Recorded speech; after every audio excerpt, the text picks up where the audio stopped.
Hello friends, myself Dr. Ankita Singh Chakotia, PhD in Biotechnology. Also, I have qualified CSI and GRA with All India rank 103. Today we are going to start a new chapter, that is biological membrane, in which we are going to cover subtopics like the membrane architecture, the membrane composition, and intracellular vesicular trafficking, and exocytosis, pinocytosis. So let's start with the basic introduction of cell membrane. Here I have drawn the map or the outline of our country India. मैंने basic example India से इसलिए शुरू किया because as we all love our country, so ये easy रहेगा आपको correlate करने के लिए विद द सेल मेम्ब्रेन. जैसे कि हम देख सकते हैं कि किसी भी कंट्री की जो आउटलाइन होती है, actually its purpose is to limit the traffic across it. Also, it limits, it decides its boundary. The same function is performed by the cell membrane or biological membrane. Sorry.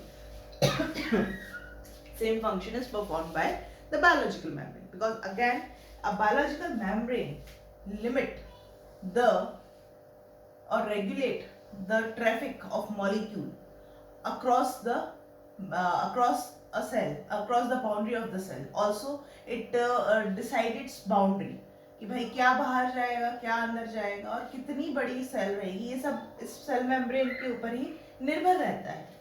ठीक है ना. अगर और हम इसके detail में जाएं कि दैट्स वाई शायद इसीलिए जब ये सेल मेम्ब्रेन जो बनी होगी बहुत मिलियन साल पहले, तभी हमारी लाइफ एग्जिस्टेंस में आई. क्योंकि इंडिविजुअल अगर बायोमोलिक्यूल थे तब बने होंगे तो वो तो लाइफ नहीं बना सकते थे ना. एक सीमा बनी बाहर के एनवायरनमेंट से, एक बाउंड्री बनी, तब जाके कहीं डिसाइड हुआ कि हाँ अब यहाँ पे जीवन शुरू हो सकता है. क्योंकि अगर ऐसे बिखरे रहते मॉलिक्यूल तो वो अपने आप में लाइफ नहीं बना सकते थे. That's why membrane is the basis of the life, initiation of life. ठीक है ना. दूसरा अगर हम बात करें और इसका और पर्पस क्या है, देखिए जैसे कि हम इंडिया की बात करें, इंडिया में बहुत बहुत बड़ी कंट्री है और तकरीबन इसमें 28 states and 27 state and 8 union territories पाई जाती हैं.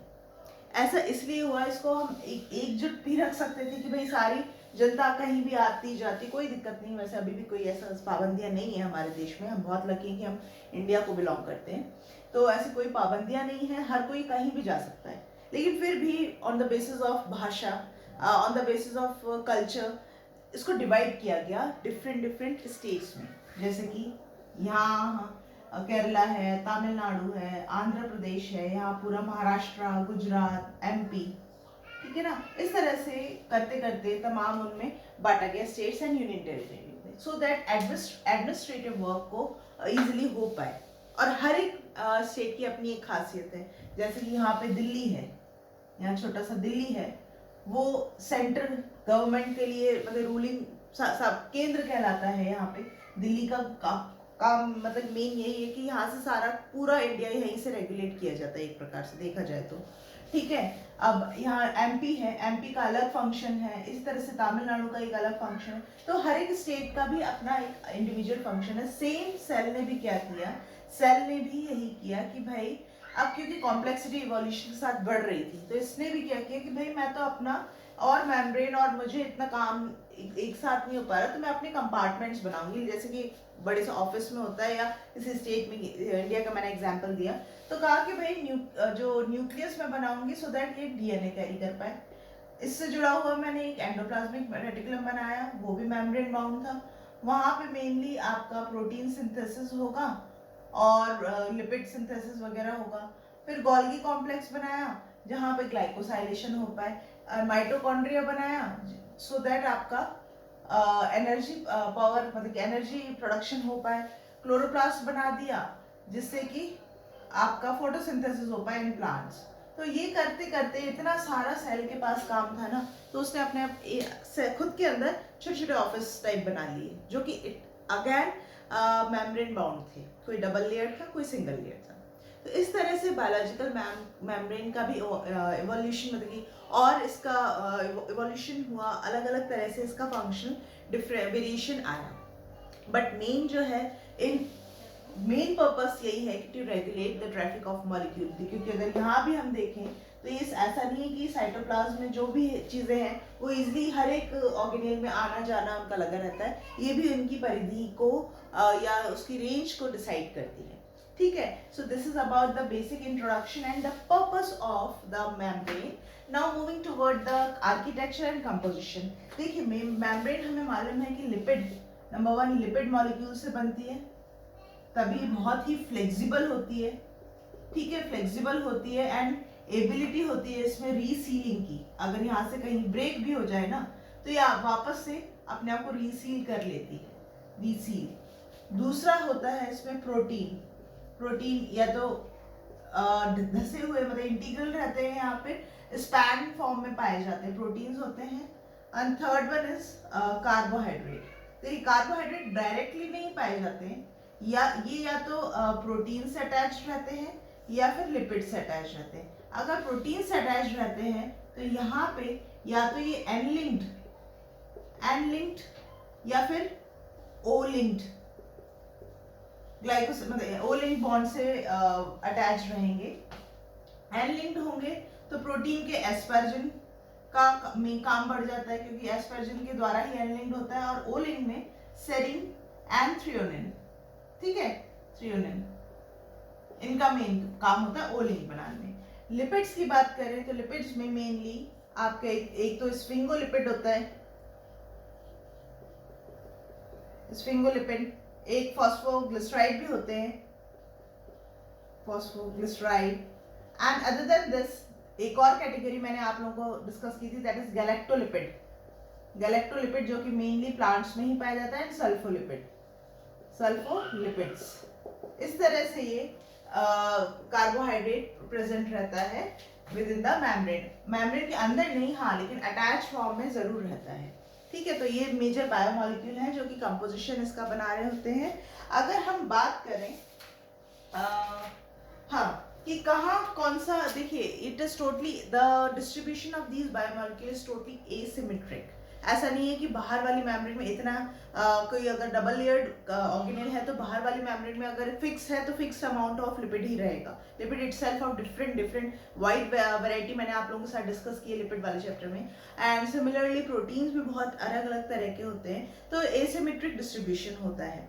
फॉर एग्जाम्पल अगर हम बात करें माइटोकॉन्ड्रिया की, माइटोकॉन्ड्रिया में अगर लिपिड की बात करें particularly there is an lipid that is called as cardiolipid, जो कि बाहरी वाली मेम्ब्रेन में शायद टोटली एब्सेंट रहता है और अंदर वाली मेम्ब्रेन में प्रेजेंट रहता है।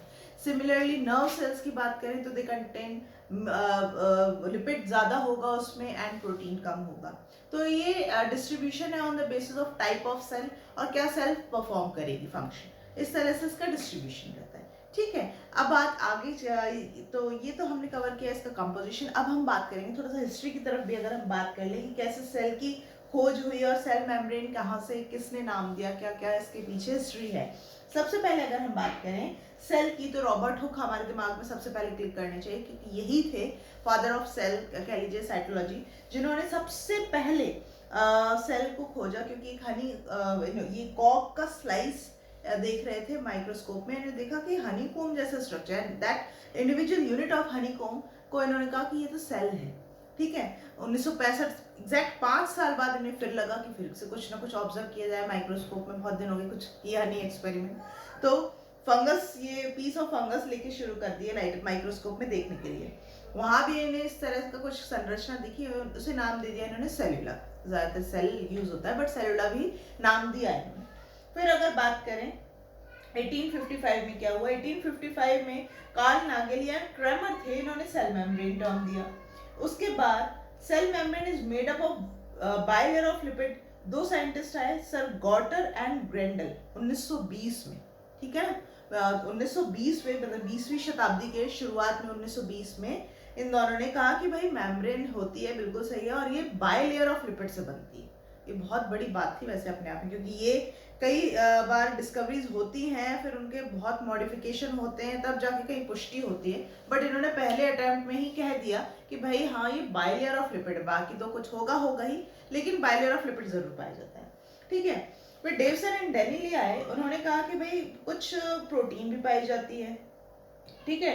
तो उन्होंने एक अपना ही मॉडल देने की कोशिश की, पाउसियन मॉलिक्यूलर थ्योरी इन्होंने दी 1935 में। अंततः देखा वही बात आ गई कि मॉडल आते आते एक बहुत सारे आते रहते हैं। अंततः जो फाइनल मॉडल आया ना बायोमेम्ब्रेन के लिए, वो था सिंगर एंड निकलसन का इन 1972। उन्होंने कहा कि भाई ये मोजाइक मॉडल टाइप ही है, मतलब कि उन्होंने एक मोजाइक मॉडल दिया, क्योंकि जो वाकई में अगर आप गौर से अगर सोचे भी, वैसे तो बुक्स में हमें लॉन्गिट्यूडल उसका ही वही सेक्शन में ही हमें मेम्ब्रेन दिख पाती है, बट अगर हम इमेजिन करें कि हम सेल को ऐसे ऊपर से देख रहे हैं, तो ऊपर से ना आपको यही लगेगा कि लिपिड की लेयर लेयर लेयर बहुत सारी है, और बीच बीच में प्रोटीन ऐसे धसी हुई, जैसे कि फर्श पे होता है ना कि मोजाइक, छोटे छोटे पत्थर, कलरफुल जो स्टोन्स होते हैं वो इस तरह से बिछे रहते हैं एक रेड कलर के उसके मैट्रिक्स, मतलब कि रेड कलर के उसके बेस में इसे धसे रहते हैं। तो इसलिए इन्होंने कहा कि भाई मोजाइक मॉडल सबसे बेस्ट है to explain the biological membrane, जो कि 100% सही था। इसके बाद कोई भी फिर ज़्यादा किसी ने अपना दिमाग नहीं लगाया और इसको बिल्कुल सटीक मान के एक्सेप्ट किया। So this is all about the history और related to the biological membrane. मेरा आज का लेक्चर अगर अच्छा लगा हो तो please hit the like button, share this video with your friends, subscribe my channel and press the bell icon so that notification आप तक सबसे पहले पहुंचे। आप लोग कमेंट नहीं करते, लाइक नहीं करते हैं, वेरी वेरी डिसअपॉइंटिंग। खैर कोई बात नहीं, मैं अपनी मेहनत तो करती रहूंगी, आप लोगों को भी कभी ना कभी लगेगा कि शायद इसका रिवॉर्ड देना चाहिए। चलिए मिलते हैं एक अच्छे से लेक्चर के साथ में। Till then stay safe and stay blessed, bye bye.